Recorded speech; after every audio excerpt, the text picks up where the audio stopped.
et si le monde se dirigeait vers une immense crise financière, pire encore que celle de 2007-2008. C'est souvent en période d'euphorie boursière que les Cassandres annoncent la chute des marchés, mais cette fois, les risques sont nombreux et les politiques nous préparent à une catastrophe financière sans précédent. C'est la thèse développée par Jean-Michel Nolot dans son dernier livre « Éviter l'effondrement » qui vient de paraître aux éditions du Seuil. Son auteur qui nous fait le plaisir d'être notre invité ce matin. Bonjour Jean-Michel Nolot. Bonjour et merci de votre invitation. Alors vous êtes dans notre studio de Paris jusqu'à 8h. Vous êtes français, 40 ans de carrière dans la banque, membre jusqu'en 2013, c'est-à-dire tout récemment du Collège de l'autorité des marchés financiers. On va résumer en disant que c'est le gendarme de la bourse française. Peut-être avant de plonger dans cette crise encore pire que celle de 2008 qui se prépare et qui fait l'objet de la thèse de votre livre. Un mot peut-être quand même, parce que c'est le sujet dont tout le monde parle, en tout cas tous les journalistes, les débuts de Donald Trump à la Maison-Blanche, très déroutant pour ses partenaires diplomatiques, pour une partie de l'opinion américaine, mais un président quand même qui électrise les marchés financiers et l'économie américaine. Est-il un facteur de chance ou un facteur de déstabilisation ? Je crois que Donald Trump a une caractéristique, c'est qu'il est complètement imprévisible. Entre parenthèses, tous ceux qui s'étonnent là de ces premiers décrets sur l'immigration, etc., en fait, il fait exactement ce qu'il avait annoncé qu'il ferait pendant la campagne électorale. Et on a perdu l'habitude un petit peu de dirigeants politiques qui tiennent les engagements. C'est très regrettable, mais il tient ses engagements. Mais on sent en même temps qu'il est totalement imprévisible. Et ma modeste expérience dans les marchés financiers m'a appris que tout ce qui est imprévisible est détesté par les marchés financiers. Donc je crois qu'actuellement, la hausse depuis 3 mois s'explique par le fait qu'on a regardé ce qu'allaient donner les baisses d'impôts qu'il annonce massives sur les résultats des entreprises. C'est un calcul à très court terme, c'est la myopie des marchés financiers et je pense malheureusement que la politique qu'il annonce, baisse massive d'impôts, déréglementation financière, peut conduire vraiment à des déséquilibres très importants, l'équilibre commercial américain, l'équilibre des finances intérieures, la dette publique aux États-Unis qui est très importante, et puis sur le fond, les États-Unis ont besoin d'une politique très différente. Ils ont besoin, compte tenu des inégalités très importantes, d'avoir des dépenses sociales beaucoup plus importantes. Donc voilà, c'est très mauvais à mon avis. C'est bon à très court terme et très mauvais à long terme, c'est ce que vous nous dites, Jean-Michel Nolot. Il joue sur les deux tableaux. Effectivement, il nous promet cette dérégulation financière, des baisses d'impôts, comme si, au fond, il n'avait pas, lui, Donald Trump, retenu les leçons de la crise financière de 2007-2008. Et d'un autre côté, c'est un président qui parle de souveraineté économique, qui est critique vis-à-vis d'une certaine mondialisation, sous sa forme la plus libre-échangiste en tout cas. Quand on lit votre ouvrage, ça, pardonnez-moi de le dire comme ça, mais ça résonne aussi un peu avec vos critiques à vous. Oui, tout à fait, mais je pense que Donald Trump est le symptôme d'une crise très profonde, occidentale, voire mondiale, mais les solutions sont très mauvaises. Le symptôme, effectivement, c'est le constat que depuis 30 ans, et c'est pour ça que la crise financière n'est qu'un volet, en fait, d'une crise très profonde qui est celle du système libéral. On a été beaucoup trop loin dans ce système libéral, c'est ce qu'on appelle le tout libéral. On a poussé vers des excès terribles, la déréglementation dans tous les domaines, pas simplement dans le domaine financier. On a vu ce que ça donnait avec des crises financières, mais également dans le domaine social et dans le domaine des échanges internationaux. Vous savez, il y a un économiste que j'aime beaucoup, c'est Jacques Rueff, qui était un grand libéral. Et Jacques Rueff il dénonçait en fait ce régime absurde et insensé de l'économie libérée, qui est la négation même de l'économie libérale. Et pour que l'économie libérale fonctionne bien, il faut un minimum d'ordre. Et moi, j'ai été le témoin de tout ce que cela donnait dans la finance, mais c'est une crise très profonde. Et je pense que face à cette crise, précisément, si on ne veut pas que les populismes continuent à monter, il faut s'interroger et prendre les bonnes mesures. On ne peut pas répondre comme on le fait, par exemple, en France, mais dans la plupart des pays européens depuis de nombreuses années en disant nous ne changerons pas de cap. En fait, c'est le meilleur moyen de faire monter les populismes. Alors, on peut continuer ce jeu pendant quelques années, mais ça peut nous mener vers le pire, effectivement. Le mariage d'après-guerre, situons-le à ce moment-là, entre capitalisme et démocratie, est-ce que ce mariage vit ses derniers instants? Est-ce que ce pacte a atteint ses limites, Jean-Michel Nolot? J'espère que non, parce que ce serait absolument dramatique. Quel recul. Mais le capitalisme a très bien fonctionné pendant des dizaines d'années, et même au-delà. Mais le pouvoir d'achat n'a pas augmenté. On est passé d'un capitalisme industriel à un capitalisme financier. Le pouvoir d'achat n'a pas augmenté, vous avez parfaitement raison. Joseph Stiglitz, prix Nobel d'économie, dit qu'aux États-Unis, le pouvoir d'achat des classes moyennes n'a pas augmenté depuis 25 ans. Vous savez qu'aux États-Unis, on nous présente toujours des chiffres très flatteurs pour l'économie américaine, par exemple le taux de chômage. Bon, Paul Krugman nous dit qu'il faudrait le multiplier par 3 parce que ces chiffres sont nettoyés en permanence. On est en dessous de 5%, a priori, oui. Oui, mais Paul Krugman parle d'un taux beaucoup plus important. Il suffit que vous trouviez un temps partiel pour que vous sortiez des statistiques du chômage. N'oublions pas le développement de la pauvreté aux États-Unis. Vous avez 15% d'Américains qui se nourrissent avec des bons alimentaires. 3,5 millions d'enfants qui dorment dans la rue. Il faut avoir ces chiffres présents à la tête pour comprendre ce qui se passe actuellement. Je crois que nous sommes à un tournant. Et alors, la finance, effectivement, nous a emmenés vers des dérives absolument terribles et on ne les a pas corrigées. Ça, c'est sûr. En quoi la crise que vous annoncez sera pire que la précédente, c'est-à-dire 2007-2008 ? Je pense que la crise de 2007-2008 qui a été terrible, parce qu'elle a fait basculer, la finance a complètement déstabilisé l'économie. Et si on n'avait pas eu à l'époque les instruments de la politique budgétaire, de la politique monétaire pour réagir, instruments qui n'existent pratiquement plus aujourd'hui, la crise de confiance ne serait pas terminée. Mais vous savez, moi je fais beaucoup de débats de toutes sortes avec des citoyens, même des universités populaires, etc. Et ce qui me frappe beaucoup, c'est de voir le grand écart entre ce qu'il y a aujourd'hui dans la tête des dirigeants français, occidentaux, européens, et puis la réaction des citoyens. Pour les dirigeants politiques, la crise est loin derrière nous. Ils n'en parlent plus. Les communiqués du G20, d'ailleurs, ne l'évoquent plus. Et ils considèrent en réalité qu'ils ont délégué le travail de réforme aux régulateurs. Et puis, maintenant, ils ne s'intéressent plus du tout à tout ça.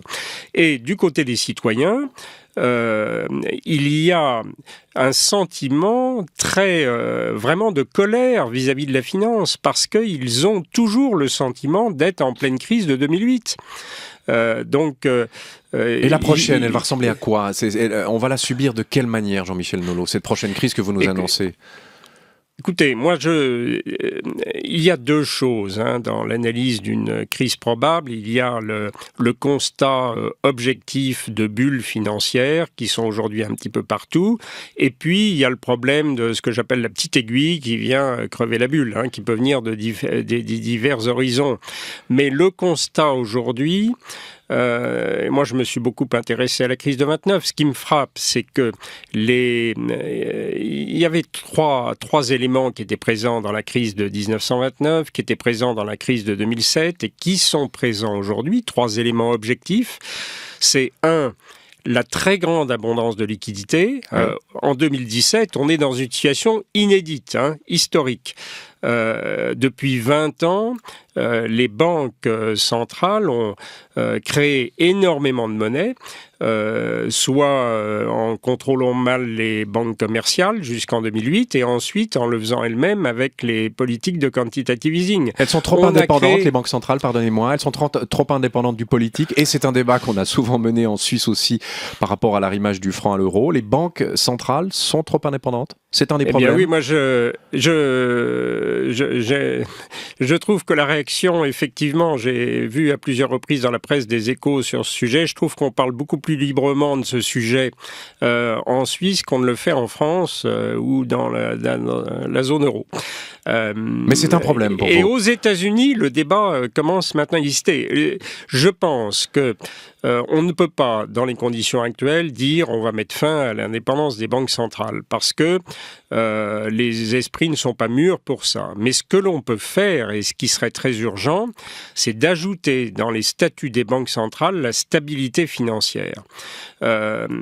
Parce que il y a des interprétations très divergentes là-dessus. Greenspan considérait par exemple que la stabilité financière était dans les objectifs de la Banque centrale, mais il n'a rien fait pour ça. Voilà, il n'a rien fait pour ça. Ben Bernanke disait non, pas du tout, la stabilité financière ne fait pas partie des objectifs de la Fed.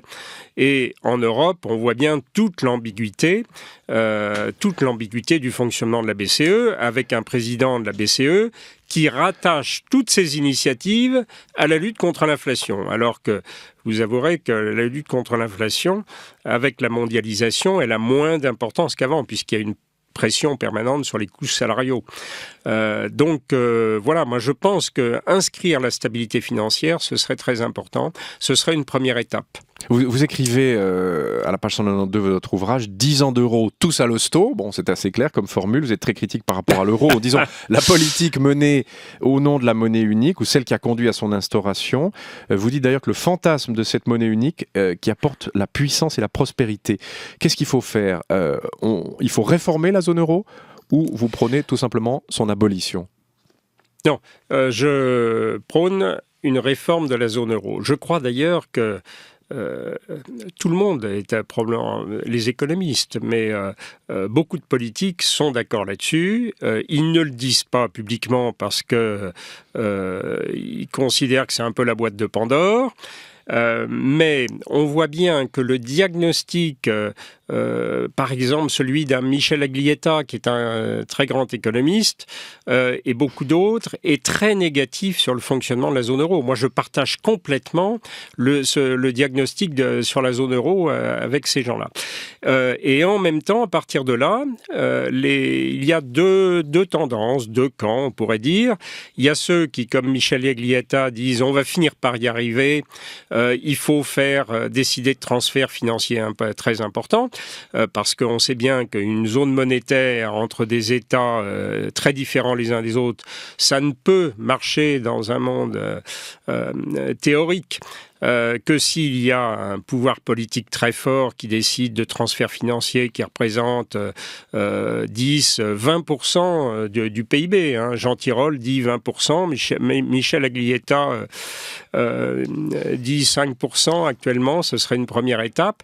Mais moi, je suis très pessimiste sur cette possibilité. Je dis que les gens souffrent en attendant et que on voit bien depuis quelques années des divisions au sein de la zone euro qu'on n'aurait pas imaginé il y a 15 ans. Donc, on ne peut pas attendre. Et moi, une solution qui me paraîtrait assez simple et que j'ai vécu comme banquier entre 99 et 2002, c'est une situation dans laquelle on a l'euro pour les échanges extérieurs, les banques travaillaient déjà en euros, les industriels, et puis des euro-francs, des euro-marques qui permettent d'ajuster d'une manière automatique les parités. C'est le retour à les monnaies nationales ?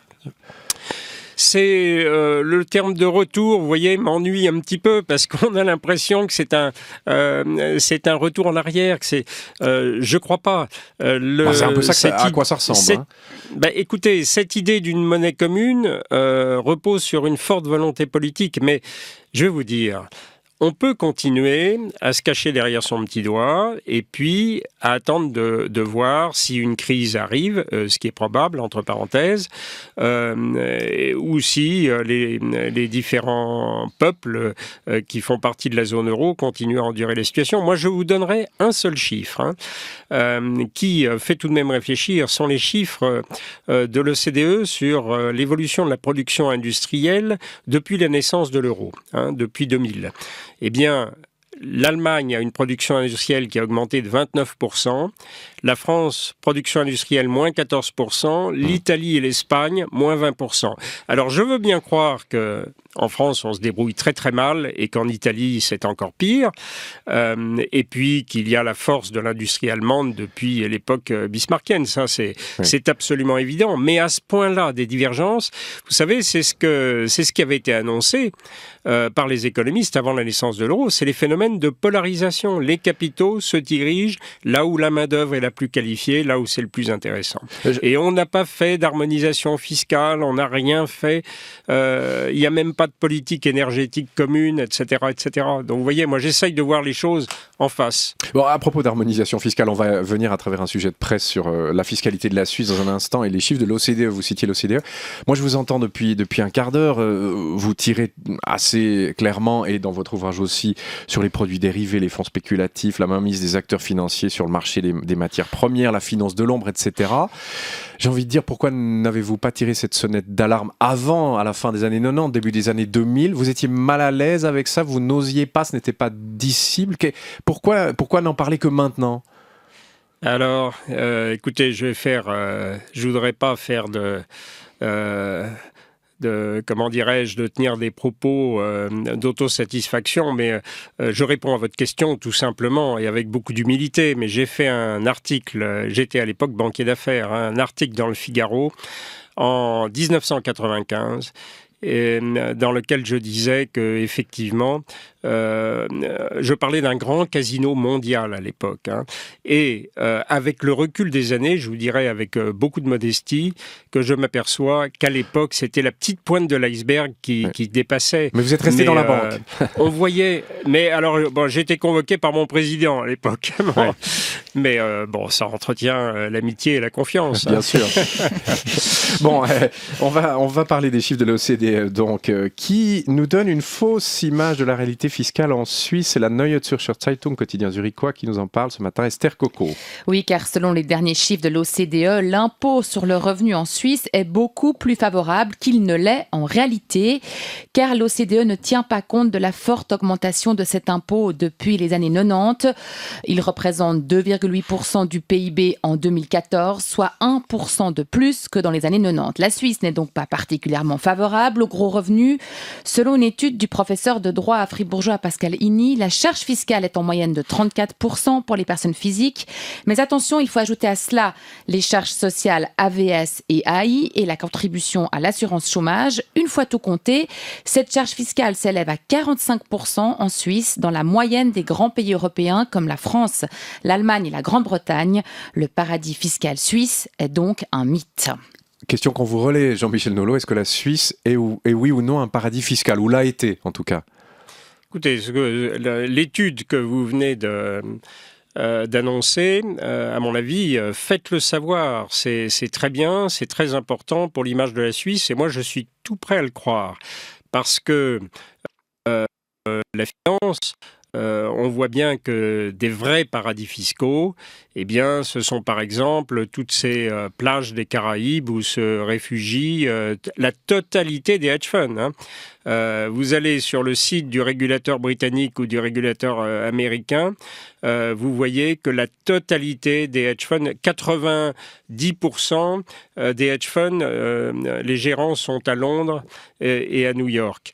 Eh bien, la totalité de ces fonds sont domiciliés dans les vrais paradis fiscaux.